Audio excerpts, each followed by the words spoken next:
Welcome to the Numerology and the Astrology for February 4th, 2021. If you add all those numbers together, you get the number 11. Now, the number 11 is the number of transcendence, the number of consciousness, the number of expansion. It's associated with Leonardo da Vinci. It's about being a synthesizer of energy and information. It's about spreading a wide umbrella, gathering all the pieces of knowledge from all the different possible venues, digesting them, integrating them, and then coming up with something original and different. But it's also kind of like the number 2. If you add the 1 and the 1 together and you get the number 2, it's kind of like the rise and the fall of breath. And we recognize today that when we get a glimpse beyond the obvious, it gets a little interesting, which is why we're fascinated by geniuses, which is considered a number 11 aspect, how their mind thinks, how their mind observes things beyond what is most obvious.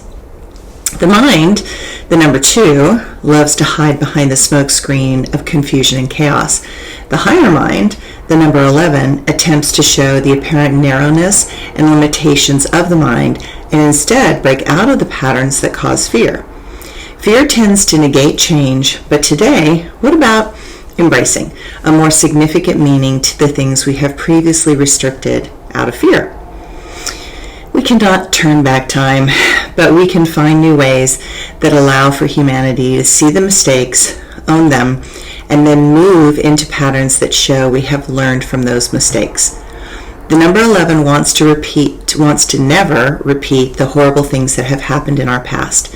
It wants desperately to move forwards rather than back and forwards in an endless loop of dysfunction.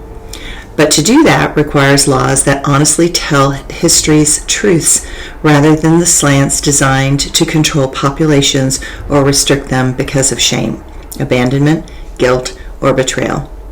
When we learn that the power to empower is the doorway to peace, then we can finally embrace knowledge as a tool to that empowerment. Okay, the astrology today. Yay, there is a new moon, an Aquarius new moon, and 6 of the 10 planets that we use in astrology, plus the strategic planner asteroid Pallas, is in Aquarius. In astrology, the asteroid Pallas often represents our creative intellect and our efforts.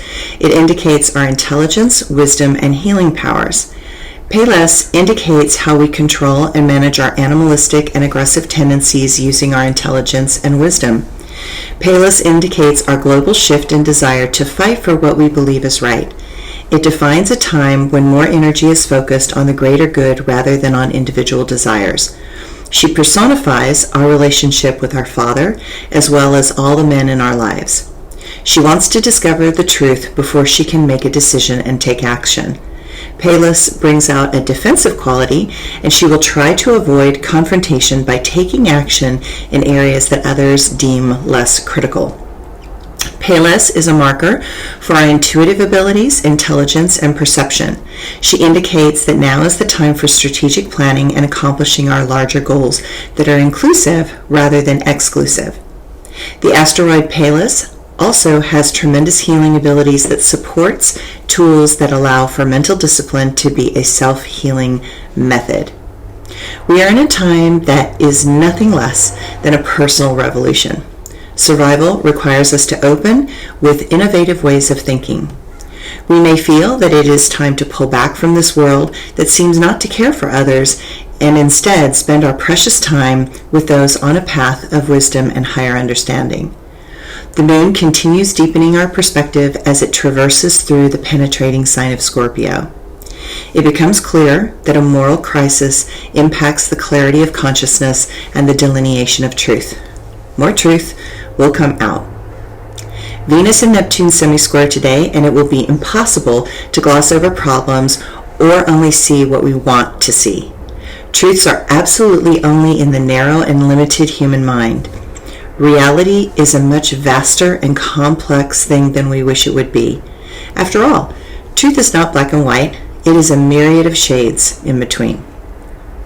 Today, we may doubt a lot of things, self-worth being high on the scale, but know that we can no longer look the other way.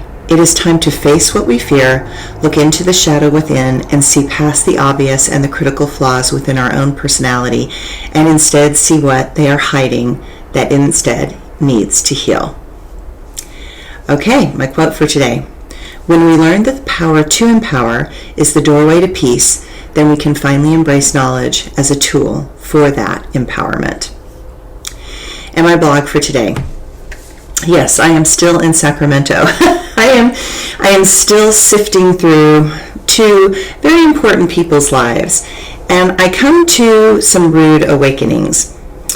When we are gone, others will sift through our things and decide what has value and meaning. We treasure those things because others do not necessarily feel the memories that arise in us because of them. Yes, the obvious is felt. Old family pictures, old letters, and certain things that in that person's space that will remind us of critical times and our connections. But then there are those things that those remaining do not have any meaning or reference to. And those things will seem to have little or no value. Yet, to the dead person, they were worth putting in a box and labeling it and keeping it in the closet for the last 20 years, even if it was broken. We are so much more than those things we leave behind. We are so much more than the bones of our memories. I look at how others prioritize their lives, not in a judgmental way, but in a way that is one of amazement as to that soul's priorities in life.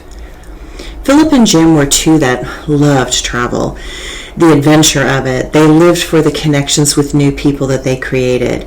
It allowed for all those memorable stories to be told and retold and heard again and again. They also felt the connections that they had memories from past lives and that sense of familiarity and oneness when one stands in critical places of historical human value. To them, it was worth everything. They spent the last part of their life donating the treasures of their journeys to causes that had significant meaning to them, allowed them to feel the great gift of philanthropy and giving back to those that needed it more. My uncle was a dramatic, over-the-top, living large personality. He never did anything small. His emotions were magnetic and infectious. A Wagner trait, for sure. And that did not mean that he did not have challenges. His health became a huge problem as he aged because of the intense wear and tear that he put on it from all the partying, drinking, escapist tendencies that he loved to indulge. But that's who Philip was.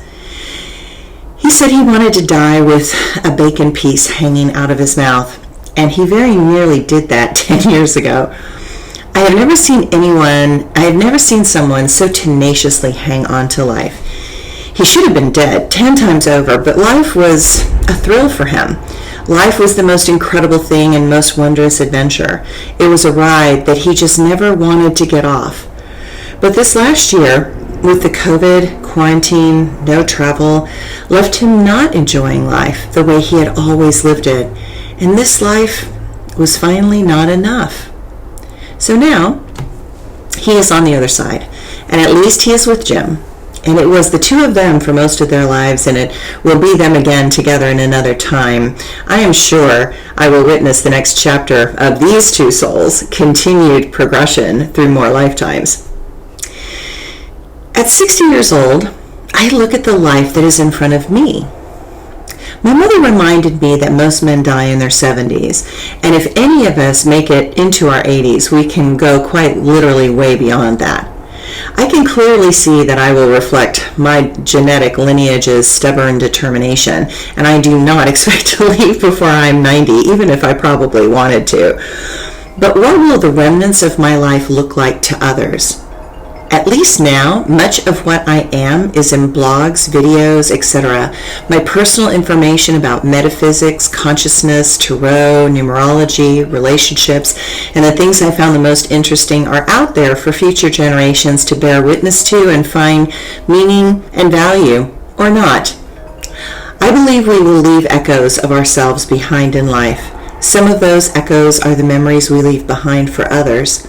Some of those echoes are the energetic signatures of the joy and wonder of particular times and places.